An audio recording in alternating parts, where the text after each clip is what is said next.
Underhero combines elements from a wide variety of genres, and the finished product is just short of a masterpiece. It takes the adventure and platforming of Zelda 2: The Adventure of Link, the turn-based combat and timed attacks of Paper Mario, and the fourth wall breaking humor of Undertale.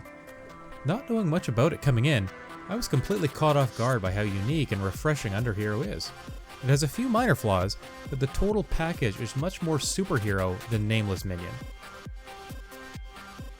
The story begins with you controlling a run-of-the-mill chosen hero, and minutes in he's crushed under a chandelier that's dropped by a simple minion.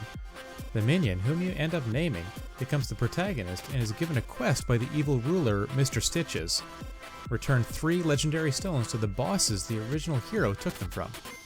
And so you set out to visit different portals that take you to your quarry and their respective worlds. Along the way you are guided by a sword hilt named Elizabeth IV that belonged to the deceased hero. She gives you direction on where to go next, but also fills in much of the dialogue with other characters, given that the minion you control is the silent type. Exploration plays a key role throughout Underhero, as each area of the Chestnut Kingdom features secrets and treasures to discover. Even the starting area, Stitch's Castle, has a series of apartments for which you'll find keys that let you open them up to find items like health increases and collectible cassettes that let you change the music in save rooms. The first portal you take brings you to the Moth Woods, where you seek out a giant moth. Here you'll dive underground and explore caverns and tunnels before climbing up a tall tree to the boss fight. The environments are definitely unique and filled with platforming challenges, but the game has a tendency to throw mazes at you fairly often. You don't have access to a map in your inventory. Instead, you'll come across map signposts somewhat regularly, so it can be frustrating when you become lost in an area where everything around you looks mostly the same. In addition to leveling up, which gives you the option of increasing your health, attack power, or stamina, another primary RPG element of Underhero is its blend of turn-based combat with timed actions. The Super Mario RPG connection is obvious, but Underhero functions a little differently. Options such as your sword slash and slingshot are mapped to the Y and X buttons respectively, but each costs stamina to use, which gradually refills over time. If your stamina is too low when you become exhausted, you can't jump or duck to avoid enemy attacks. However, successfully evading an attack rewards you with more stamina. You also have a shield that can be used to block or parry, and it turns out that parrying attacks just before they hit you is a key part of successful combat, especially against incoming projectiles.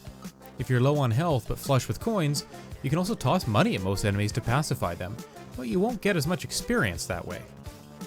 Across its 4 major worlds, which take you from a jungle to a volcano to a haunted mansion, the characters you encounter are fun and varied. You could even talk to enemies at the beginning of combat, and they might give you a hint about the area you're in. A random individual might pop up before a boss fight and force you to participate in a quiz show. A ghostly hand carrying a candle joins your group, and the candle can be lit to solve torch puzzles. The pixel art style is whimsical and detailed, contributing much to the 10 or so hours I spent finishing the game. In a world where genre-blending games are no longer the novelty they once were, it's a breath of fresh air to see a new combination that hits so many high notes. Underhero creatively weaves platforming, turn and timing-based combat, and adventure elements into a gorgeous and inspired experience.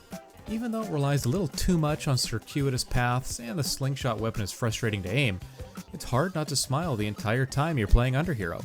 It's another in the long list of amazing must-play indie titles that every Switch owner needs to take a long look at.